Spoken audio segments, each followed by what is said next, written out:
So Mid-Death Crisis is your 10th studio album, Wednesday 13, 10th studio album. And you're also celebrating the 20 years of your debut solo album. So how have you changed and grown since the beginning?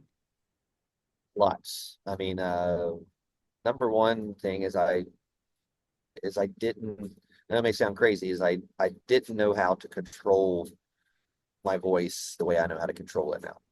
It'd be like I could always sing and sound the way I sound, but like maintaining it night after night, singing that way, I would just, I destroyed, I mean, I would ruin my voice every night. We'd play a show, I'd scream on stage and hurt my voice, and then we would go straight into partying for 12 hours and drinking and no sleep. And the next day I'd wake up and, so I've learned how to take care of my voice. I've learned how to sing. I've learned how to perform better. So I just think it's just been 20 years of just really good practice, and now I'm ready. On album 10, I'm finally ready. I feel like I'm ready to step in the ring, and I guess that's a good feeling because some people this far in their career, it's the exact opposite. They're ready to get out of the ring, so to speak. Are you still sober and not drinking? I don't drink. I don't like to use the word sober because we're California sober. I don't drink anymore. That was my downfall, or my one thing that uh, I had issues with, and it just seemed to be something that constantly I had problems with. It never did anything good for me, so I stopped, and that was the major change for me to get me back where I think I needed to be. Um, and But I don't look back on any of the stuff that I did in those years of drinking and regret at all, because that's what made me who I am. I mean, that's part of life, when I got to a point where it just wasn't working for me anymore, I had to change. I love that you don't drink.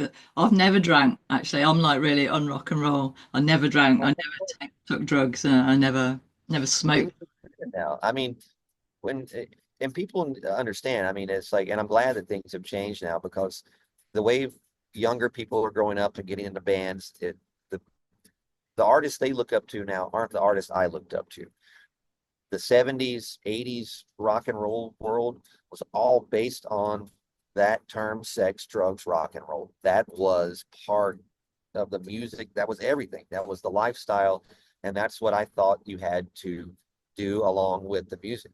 So when I was given this opportunity to go on tour with Murder Dolls and to travel the world, not only was I playing the shows, I was living that lifestyle. I wanted to do what I thought my rock star heroes were doing. Oh, let's drink. Okay, there's the girls, there's this, there's and I did all of that and unapologetic about it. And but that was a different time.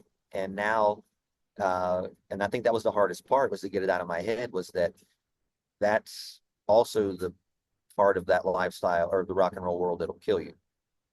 And it took me a lot of things to get me to stop. And I think the number one thing of all is watching two of my friends pass away from this stuff. And that's enough to show me that I'm just as, vulnerable as them. That could have been me. And so that's something I keep in mind. And but yeah, you live and learn through life, and times are different now. But rock and roll back in the day was in that spirit, and I thought you had to do that stuff as well as the music. You remember the day that you decided to stop drinking? Was there an actual day you said, right, I'm not going to do I it mean, anymore? I've stopped and started many times. I got sober in 2018, and I fell off the wagon out of COVID when my mother passed, and Joey Jordison passed. I was just I wasn't well with that, and I fell back into it. And but I know when I stopped the last time, I just sometimes I tell people, like, if your body's telling you something, listen to it, listen to that voice. And I just had a voice say, stop. You're not going to get out of this. And I focused on it, and I worked really hard. In like 3 months, I had I'd lost a ton of weight. I just stopped. I got my brain back together, and once I got focused, I just stayed on that path. And luckily, this new album, going in and having a good experience recording it, having a great result of the recording, just everything was lining up. And just I went, man, look at all this positive stuff when you're not doing that. So I don't look at that now as something I need to have positive things in my life, because all this good stuff is happening and it's not in my world. And I thought I needed it before. So it's just as dumb as it sounds to people that've never been in that boat, but you know, uh, drinking and drugs can destroy people. It will destroy people. And I'm still learning my lessons. Right now, I'm in the best place I think I've been in a very long time. Yeah. So going on to the album, obviously it's called Mid-Death Crisis, but a lot of people have the midlife crisis or crises. So do you think midlife is a good time for people to start thinking about how they've been living and to make better choices for the rest of their life? Well, I did. I started thinking. I mean, I'm 48 right now. I'll be 49 in August. I'll be 50 years old next August. That's crazy to think, which is where this title came from. It was me, I think I was backstage talking about getting older and just doing a rant. I'm a grandfather. My daughter just turned 27 last week. My granddaughter will be 8 in 2 months. So you put those little numbers, it just makes you mentally go. And either way, I was backstage and I was just ranting about, oh, my granddaughter, this, blah blah blah. I was like, maybe when I'm dead and in my casket, I'll finally get some peace. But I bet it would still, And I started joking, and my drummer walked by and said, "Sounds like you're going through a mid-death crisis." And it made me giggle, and I went, "All right, that's a great title." And I memory checked it and kind of made a note, and that became the title. So when I started writing the music, I went, what if I just use like people say, "Oh, you're taking the piss." I'm taking the piss at life. I'm not. This is a fun way to the grave. I know there's no way out of this life alive, and I'm trying to enjoy it these days and do it to the best of my ability, and go out guns a blazing instead of going out, on fire, burning out. Hmm. So you have a song called Xanaxtasy. I don't know if you pronounce that right. But what are your thoughts on Xanax? Do you think too many people rely on it, and or do you think it's something that helps people? Both. I mean, that's the intention, is to help people. I mean, that's why it started. But as with anything, you can take advantage of it. You can mix it. That song in particular is from a personal experience. Um, when I wrecked my car in 2007, I wrecked my car. I broke my collarbone, and I went on a bunch of medication. And when I'm in the doctors, I say, "Hey, by the way, I've got anxiety." Okay, here you go.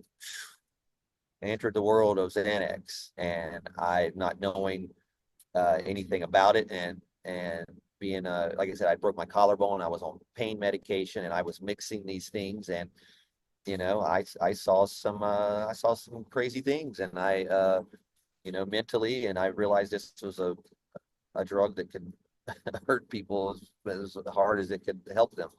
And then I started learning more about it and people taking Xanax, and it just became a song. When I wrote the title out, and Xanaxtasy, it was it was just too funny not to write about. And so it's a little bit about personal experience, and it's a real thing. There's people that can't live their life without it, and it's paradise for them. To get away from the real world is escaping to Xanaxtasy. And in the And I've song, been there. I'm not going back. yeah, in the song you sing "Have I Lost My Mind?" So do you think what in the music business can make people lose their mind? This is what I thought. I've tried to think of the same thing. What makes people go crazy in the music biz? What can you see an artist that comes out, puts a record out, maybe it didn't blow up for them, and then this artist disappears and they go crazy, and you see they become a drug addict or whatever, and they burn out and blah blah blah. That's been the story of a million people, you know. Uh, and I think it comes from the dream. When I say the dream, most musicians or people in my position when we were growing up. We have the dream of becoming a musician and being on stage and living our dream. Your dream, I'm going to get a record deal. When you get that record deal and you put that record out and no one responds to it, or it just falls down, your dream's dead. That's happened to me. I've lost count how many times records I've put out and they just didn't do anything. I kept going. There's people that don't. When that first dream dies, they die with it. Spirit dies with it. Then comes in the stuff. Um, that's what makes people crazy, because it's a dream crusher. Not everyone is going to like everything you do. You have to have thick skin. You have to be able to accept that people think you suck and some people think you're great, and you start to balance this out. And that's what makes people crazy. And then you add in money, and then you add in, you know, many things. People you can escape reality in this world sometimes. If you, and so it's a perfect place to go insane. And I've been there many times. I'm still surviving it. It's an ever-changing climate here, and I think I'm a little more prepared for it these days for things. And it's something you can't be taught. You have to learn these things being a part of the industry. So there's a lot of people that come in and go out the same day, and I'm a survivor for many years now. So you've got a song called In Misery, and you sing I'm in misery with you. I know that's a fun song, but do you think many couples are in misery, and what makes a relationship misery? Uh, I see people in misery as much as I see people in love. Uh, and and for me, with what I've always done, I write opposites of everything. There's so many love songs. There's not enough anti-love songs. There's people that are together that know they're horrible together, know they're awful together, and but they need each other. They somehow live off the misery of each other. And so I just wrote a song exploring that, instead of saying I'm not in love with, I'm literally in misery with you. But sometimes those lines get blurred, and what's the difference? So this could be a love song, it could be a miserable song, but actually it's both. How Some would people you love some people love misery. how would you define a successful relationship? What do you think that needs? Good question. Um, Wish I had a good answer for that. What makes it good? I don't know. Honesty, just um, giving people their space makes a good relationship. There's some people that literally can't function without another person being right connected to them. I don't want to be a conjoined twin. I need my space sometimes. So I think that's for my relationship with my lady, is the space we have. When I'm on tour and I'm busy for a couple of days and she doesn't hear from me, she's not giving me a hard time about it. Uh, and So finding someone that can trust you to do these kind of things, and I guess that's what makes it. But I'm very lucky in that sense. Yeah. You've said the album is a fun, campy, leave your brain at the door rager. Do you think the world needs more fun and fun music? I think so. I mean, especially in the climate of the internet now, where just everything just seems not good and not fun right now. For me, the spirit of rock and roll is just how it's always been, probably even more so now, just because I don't see it the way I used to see it. It makes me want to wave the flag even harder and go, look at what we're doing. We're still, and I'm not doing anything new. I'm not doing anything different. I'm still doing what I've always done. I think I do it a little better now, maybe but I'm still doing the same thing. But music has shifted from so differently now that what we're doing almost kind of feels new to younger people, because we're just doing classic rock, and classic rock isn't. No one writes music in that formula anymore. Like I just did a song with our opening band, Dead Rabbits. It's a killer track, but it's not my kind of, not a Wednesday 13 song. Like it's complete difference there. And it made me realize just how different my music is compared to modern music these days. And I'm not bashing modern music at all. I just comparing the differences of it. Which song on the new album did you have the most fun writing? In Misery is one that's fun for me because the song kind of came as an accident. It's one of my favorite songs. It's the second single and video off the album, and I played all the like lead guitar on it, and I didn't even go into that studio thinking I was going to play guitar at all, and I ended up doing rhythms. I did the lead guitar on that song, and it turned out really cool. So it's just like an accomplishment on me to see that I could do all the stuff on it. So that song in particular is just special to me. But this is the first record where I couldn't pick a single. It was hard. Like I like the last three songs as much as I like the first three songs. Um, and I changed the track listing a million times. I had the last song as the first song at one point. I had, so it just this was a odd problem I had this time. And it really wasn't a problem. It was a good thing. I had a whole album of singles is what I felt like. Hmm. I really like Decapitation, Yes. and I like No Apologies. Yes. But there are, Which that is the third and fourth video. No Apologies is the third video, and we got Tammy Down in the video for us, which is a huge check on my rock and roll dream book. Pastor Pussycat was a huge influence on me. I mean, I blame this look, this hat, the black hair was because I saw Tammy Down dye his hair black on the third Faster Pussycat album when I was in high school, and I went, I'm gonna do that. hmm. And then to flash forward to him being in the studio and singing on my record was just insane. That was as important to me as when I had Alice Cooper on my record. Tammy's been a friend for a while now, and he came in and did this track, and I didn't originally have him in mind for it, but when I wrote the song and then I was in the studio, our producer just said, "Man, this has got a Faster Pussycat kind of vibe to it," and I went, "Yeah, I guess it does." And then he's like, "Yeah, you should call up Tammy, get him to sing on it," and I just went, "Oh, okay." So it was kind of that simple, and he came and did it, and it turned out killer. It's one of my favorite songs. One of the, I'm glad you like it as well. A lot of people like it. And then Decapitation will be the fourth single and video, and that's going to be like a little mini 1980s horror movie, and we'll film that when we get back from this tour. So I've got so many ideas and visuals for this record. I could make a video for every song if I had the time and the budget to do it. Hmm. What inspired the lyrics to No Apologies?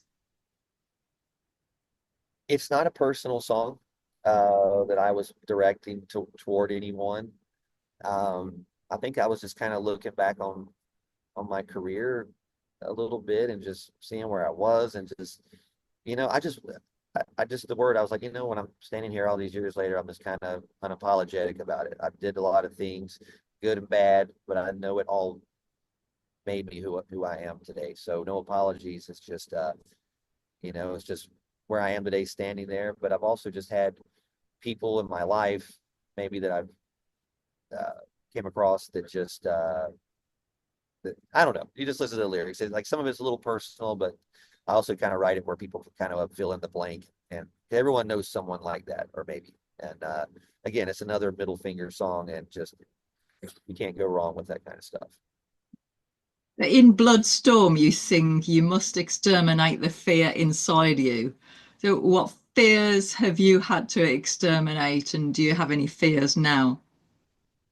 That song particularly is the probably only song on the record that's kind of a personal thing. That was about me getting through the drinking, getting through Bloodstorm is me getting through all the struggles. I could say life. I didn't want to call the song Life Storm. That wasn't anywhere as cool as Bloodstorm. Uh, but that song is about getting through the struggles of it, getting through the storm, and that's what those lyrics are about. You could hear that song and think it's about, oh, the sky's raining blood. This sounds like a zombie song, but it's getting through all the troubles on the other side and being a stronger person. So yeah, that's sort of my little personal song subliminally put into the album. Mm. Have you done anything lately that's taken you out of your comfort zone? Um, I think going and recording with that band, that was a little kind of, I'm used to recording and doing stuff, but going and doing something uh, different was not in my comfort zone. But once I got there, it was completely comfortable. And I went, I should do this more often. And it kind of opened me up to doing stuff. So I've got a lot of collaboration tracks and stuff I'm doing this year and will be a part of. So just getting out of my comfort zone is always a good thing for me. It just gets me to try new things, and that's the only way to grow and keep moving forward, is to sometimes make it uncomfortable for yourself.